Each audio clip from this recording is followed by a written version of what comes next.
네, 이 시간 우리 서로 인사하는데 이렇게 인사했으면 좋겠습니다. 자, 손가락을 이렇게 펴시고, 검지손가락을 이렇게 펴시고, 옆 사람 향해서 삿대질 아닙니다. 오해하지 마시고요. 샬롬이라고 한번 이렇게 해주는 겁니다. 시작. 샬롬. 샬롬. 앞뒤 사람에게도 샬롬. 네. 샬롬이 도대체 뭐길래 그러냐? 샬롬이란 말은 평화라는 말입니다. 하나님의 평화가, 하나님의 평안이 당신에게 이루어지기를 바랍니다. 라는 그런 뜻의 인사입니다. 여러분 모두에게 샬롬이 이루어지기를 축복합니다. 그럼 여러분도 목사님도요 하시면 더 좋았을 텐데. 다시 한번 여러분 모두에게 하나님의 평화가 이루어지기를 축복합니다. 샬롬. 네, 감사합니다. 자, 오늘 우리가 읽었던 말씀은 사도행전 10장인데요. 이 사도행전 10장은 기독교 역사에서 대전환을 이루는 그 포인트를 기록한 말씀이에요. 어떤 전환이냐? 여러분, 복음이 유대인에게서부터 시작이 되었습니다. 예수님이 이스라엘 가운데서 태어나셨어요. 유대인으로 태어나셨어요. 그러나 여러분, 복음은 유대인만을 위한 복음이 아닙니다. 하나님의 복음은 이 세상 모든 사람들을 위한 기쁜 소식이 복음인 줄로 믿습니다.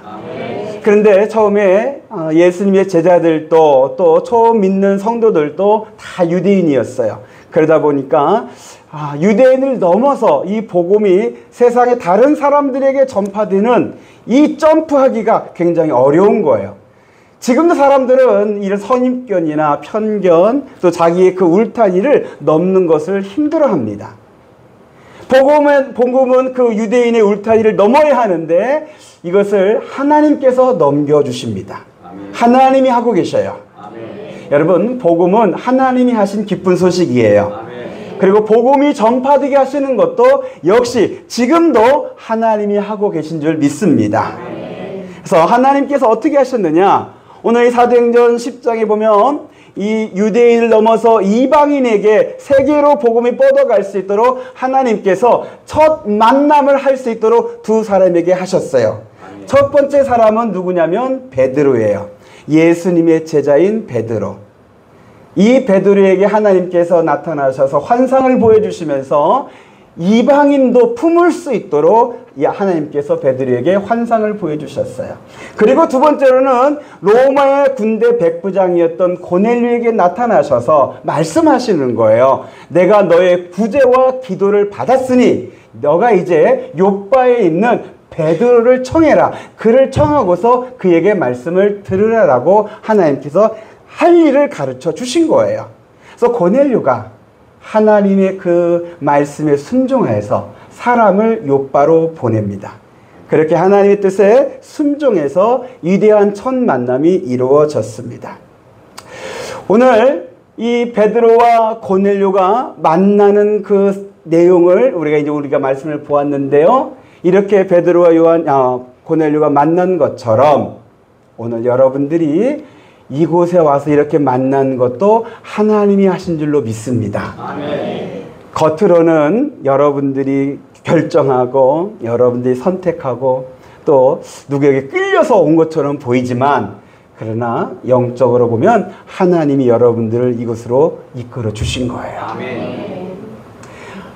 안산 꿈의 교회 청년들을 이 화산리로 보내셔서 우리 청년들이 섬기게 하시고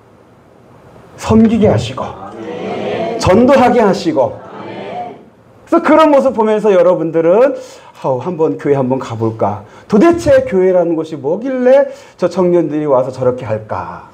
그런 궁금증이 생기는 것도 하나님께서 여러분의 마음에 그런 감동을 주신 줄로 믿습니다. 여러분, 하나님이 하셔서 여러분 오늘 우리의 만남이 이루어진 줄로 믿습니다.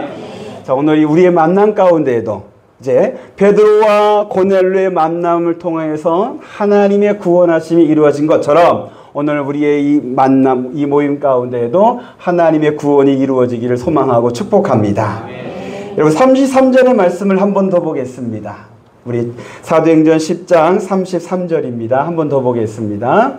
시작. 내가 곧 당신에게 사람을 보내었는데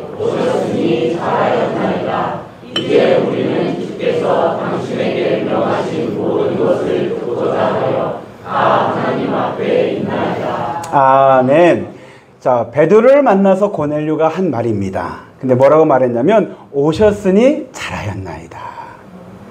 오셨으니 잘하였나이다. 오늘 제가 하고 싶은 말이에요. 여러분, 오셨으니 잘하였습니다. 우리 서로 인사하겠습니다. 오셨으니 잘하였습니다. 여러분, 오시는 이 걸음이 어떤 분에게 힘들 수도 있어요. 오늘은 복날이라 자녀들이 찾아올 수도 있고요. 또 더운 날씨라 오기까지 귀찮을 수도 있고요. 또 몸이 안 좋을 수도 있고요. 마음이 별로 그렇게 내키지 않을 수도 있어요. 그런데 그거 다 이겨내고 오셨으니 잘하였습니다. 여러분, 여러분들 이곳에 오신 것이 정말 잘한 거예요. 물론 예배 후에 맛있는 식사가 준비되어 있어요. 그 어디에서도 맛볼 수 없는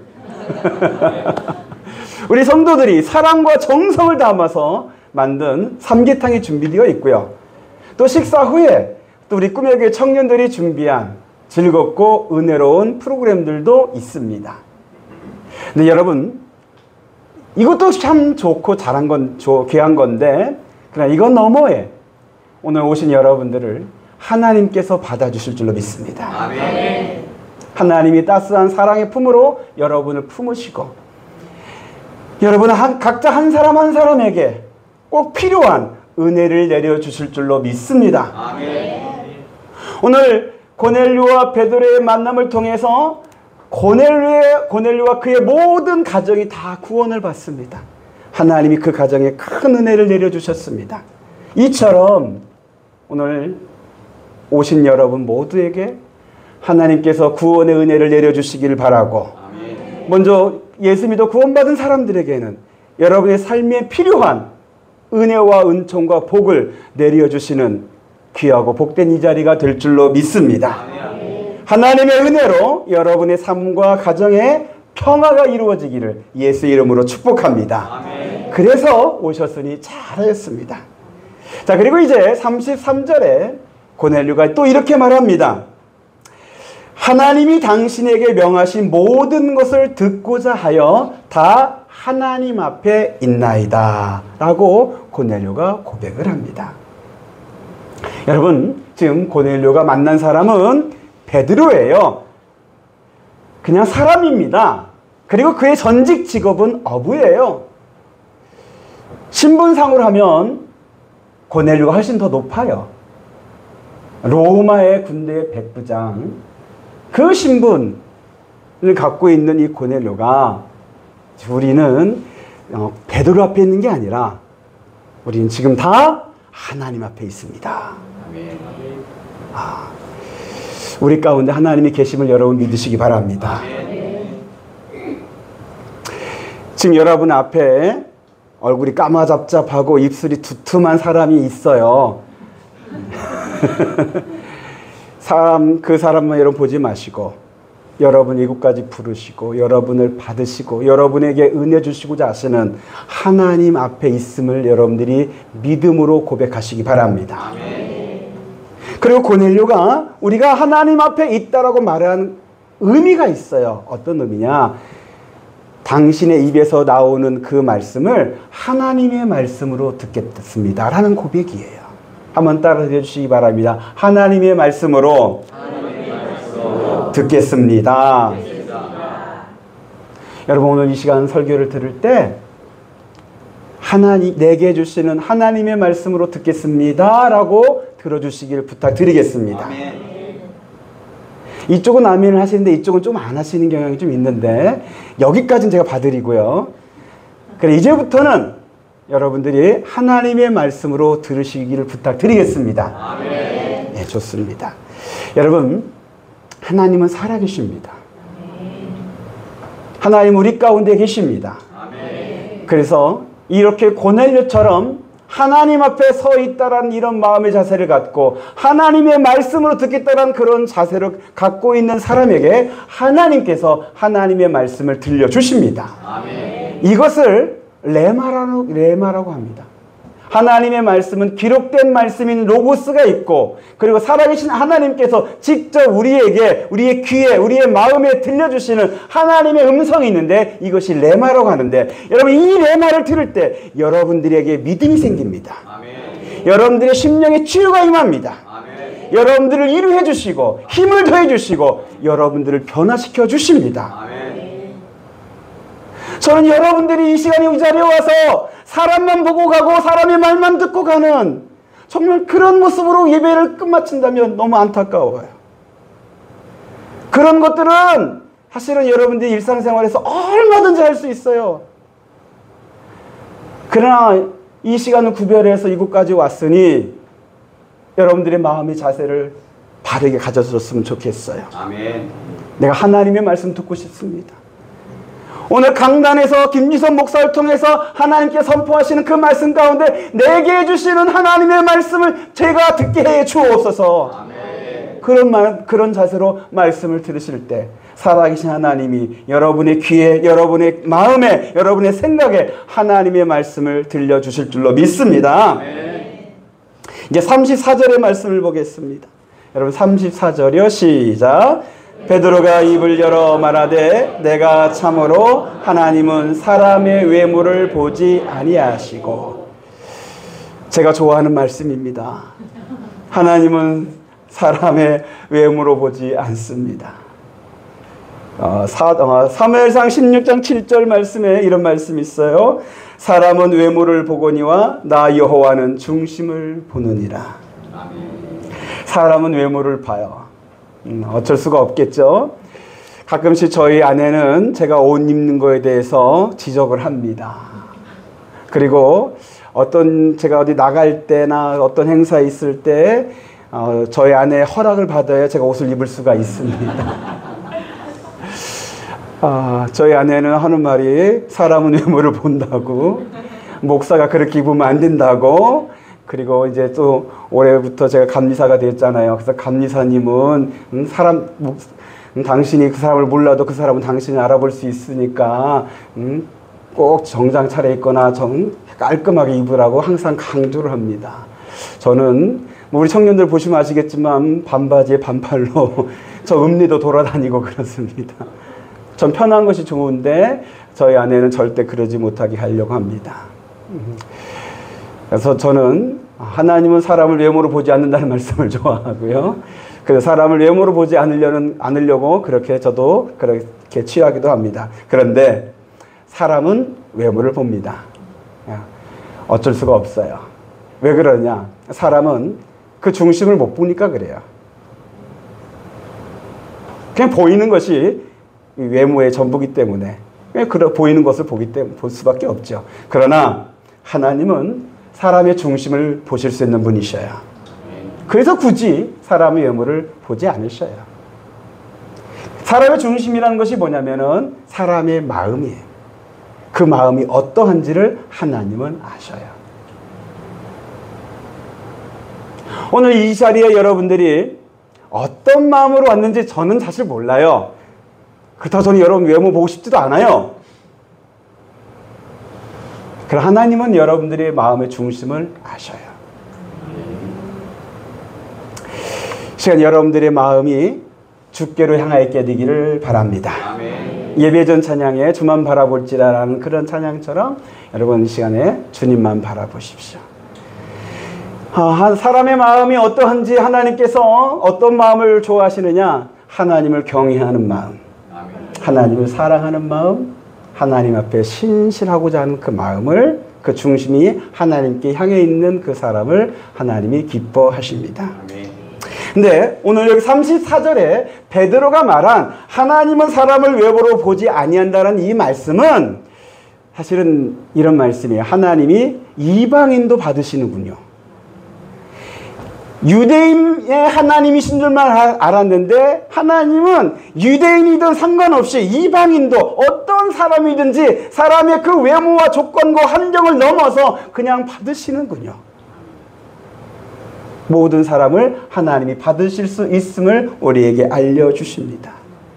이것이 복음이 세계로 뻗어갈 수 있는 기초가 되는 말씀이에요.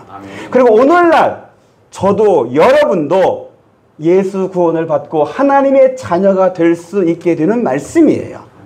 나 같은 죄인까지도 죄로 더러워지고 추악한 죄로 완전히 오염되어져 있는 나 같은 사람도 하나님께서 그 외모로 보지 아니하시고 내 안에 있는 예수 그리스도를 믿는 그 믿음 하나만을 보시며 우리를 구원해 주시고 사랑해 주시는 것이 하나님의 복음입니다. 아멘.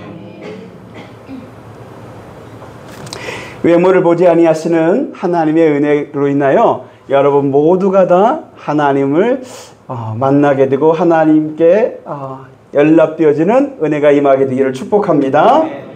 자, 이제 36절의 말씀을 우리 다 같이 보겠습니다.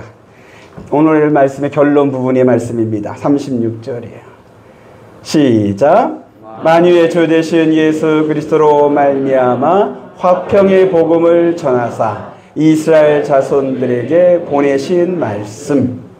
자, 하나님께서 세상을 구원하는 방법이 기록되어진 말씀이 36절이에요. 여러분들 볼펜 갖고 계신 분들은 36절을 표시해 주시면 더욱더 좋겠어요. 하나님께 세상을 어떻게 구원하실까?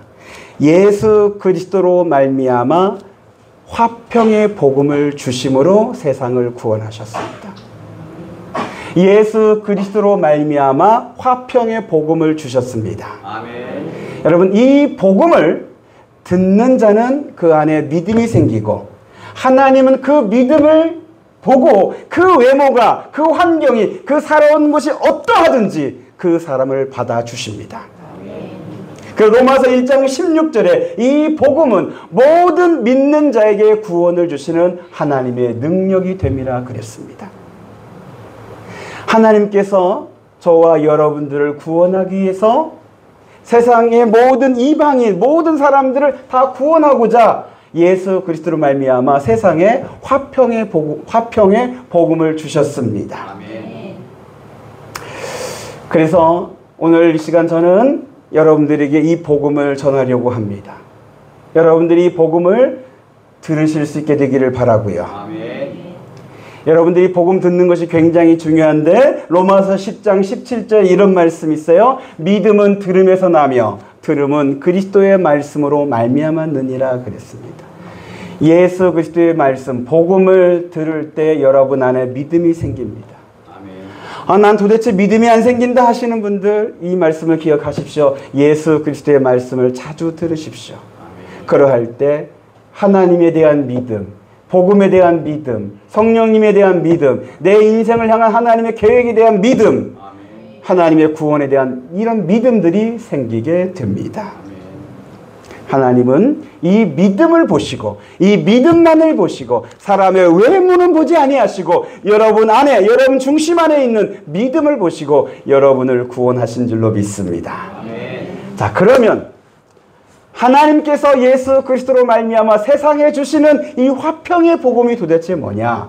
이제 그걸 말씀드리고 설교를 마치려 합니다. 근데 이 결론이 조금 길어요. 결론이라 말씀드렸는데 결론이 조금 길어요. 화평의 복음. 이 화평이란 말은 평안, 평화라도 같은 뜻의 말입니다. 그리고 이 화평은 어떤 상태가 화평이냐? 쉽게 이해하면 관계가 좋아진 거. 관계가 좋아진 거. 아니 무슨 관계가 좋아진 게 화평이냐? 건강하고 아픈 데 없고 그런 거 없는 것이 화평이냐? 화평이지 않느냐? 근데 그렇지가 않아요. 여러분, 여러분의 가정이 평안할 때가 언제일까요? 돈이 많을 때일까요? 아니에요. 관계들이 더 좋을 때예요. 부부간의 관계가 좋을 때, 부모와 자녀가의 관계가 좋을 때, 형제들의 관계가 좋을 때 가정이 평안해요. 전 여러분의 가정이 예수 그리스도 안에서 평안하게 되기를 축복합니다. 아멘. 사실 예수 그리스도는 관계를 좋게 하시는 분이셔요. 왜? 예수님은 하나님이 보내신 화목제물이셔요. 화목제물이란 말이 뭐예요? 화목하게 하시는 제물이에요. 예수님이 십자가의 죽으심으로 말미암아 예수를 믿는 자들은 이 화목의 은혜가, 화평하게 하는 은혜가, 평화롭게 하는 그 역사가 일어나게 되는 거예요. 먼저는 여러분 안에, 여러분 심령 안에 평안이 이루어지고요. 그리고 여러분 가정 안에 평안이 이루어지고요. 별로 원하지 않으면 말고요. 여러분 가정 안에 평안이 이루어질 줄로 믿습니다. 아멘. 여러분 돈이 많아야 평안해지는 게 아니에요. 뭐가 원했던 것이 잘 된다고 해서 평안해진 것도 아니더라고요. 없어도 부족하여도 주 안에서 주님의 복음의 능력으로 부부 간의 관계가, 부모와 자녀의 관계가, 형제 간의 관계가 평안케 될 수 있음을 믿으십시오. 아멘. 예수 그리스도는 화평의 복음이셔요. 아니 어떻게 예수님이 화평의 복음이 되실 수 있었을까? 그건요 이렇습니다. 여러분 원래 우리와 하나님과의 관계가 좋았어요. 여러분 창세기 보시면 아시지만 에덴 동산에서 하나님을 기뻐하고 아담은 하나님의 말씀에 순종하면서 하나님이 주신 은혜를 누리는 그런 삶이었어요. 이게 에덴 동산이에요. 이게 사실은 하나님 나라의 모습이에요. 그리고 이것이 화평하는 상태의 모습이에요. 그런데 아담과 하와가 뱀의 유혹에 꼬여서 넘어가면서 죄를 짓고 말아요. 그러면서 그 죄를 짓고 나서 나타난 현상 중에 하나가 뭐냐면 하나님과 관계가 멀어져요. 하나님의 낯을 하나님께 낯을 피하여 숨는 거예요. 근데 그것으로만 끝나는 게 아니라 사람이 더 타락해지면서 갈수록 어떻게 바뀌냐면 하나님을 모른다 부인하고 하나님의 말씀을 거역하고 하나님의 뜻을 거역하고 오히려 하나님이 싫어하는 그 짓을 하게 돼요. 거짓되고 남을 속이고 미워하고 죽이고 관계가 아주 나빠지는, 하나님과의 관계도 나빠질 뿐만 아니라 그로 말미암아 이웃 간의 관계, 가족 간의 관계도 나빠진 그런 모습이 되고 말아요. 사실은 이것이 지옥이에요. 저는 여러분들이 살면서 지옥 같은 세상에 사는 것을 원치 않습니다. 하나님은 여러분들이 지옥에 살기를 원치 않습니다. 또 여러분들이 지옥에 떨어지는 것도 원치 않으십니다. 그래서 하나님께서 여러분에게, 여러분을 위해서 화평의 복음을 주셨습니다. 예수 그리스도를 믿음으로 말미암아, 예수님이 십자가에 죽으심으로 말미암아, 예수님이 나를 위해 죽으시고 나를 대신하여 죽으셨다는 것을 믿는 사람에게는 그의 죄를 다 하나님께서 사해 주십니다. 용서해 주십니다. 죄 없다 선언해 주십니다. 그러면 그리하여서 하나님과 나와의 관계가 좋아져요. 하나님과 나와의 관계가 좋아져요. 어떻게 좋아지느냐? 하나님이 나를 자녀로 삼아주시는 거예요.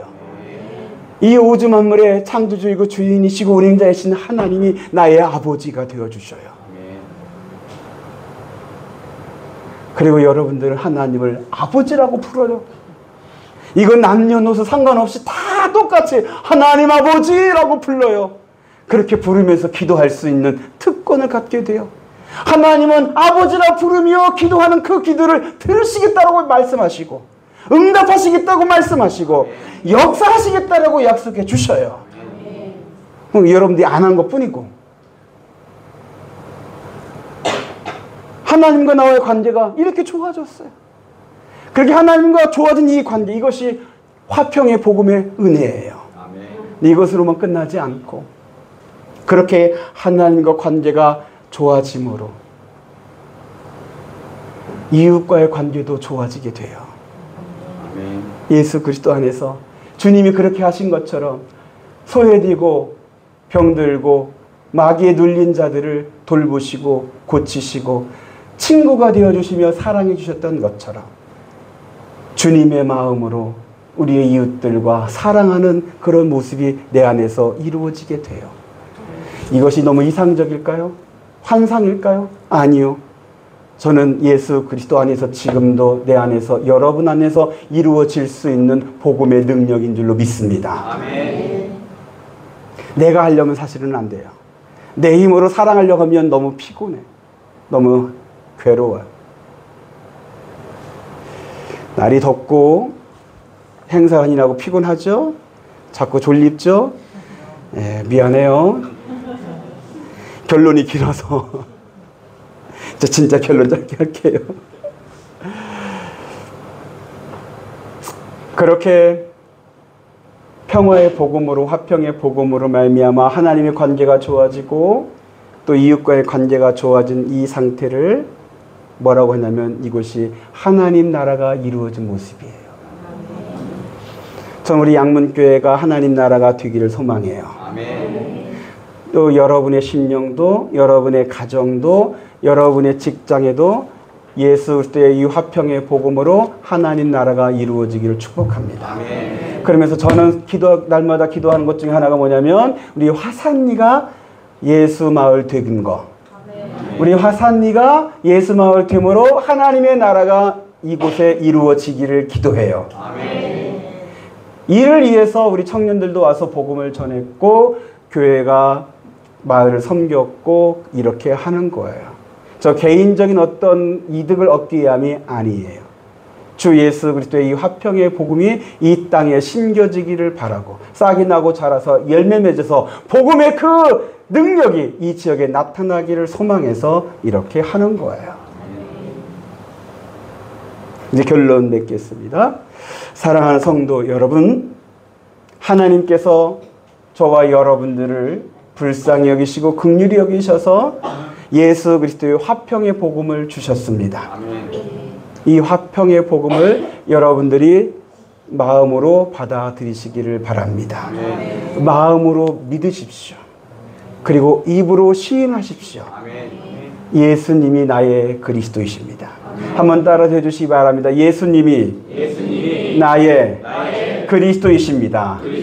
다시 한번 예수님이 나의 그리스도이십니다.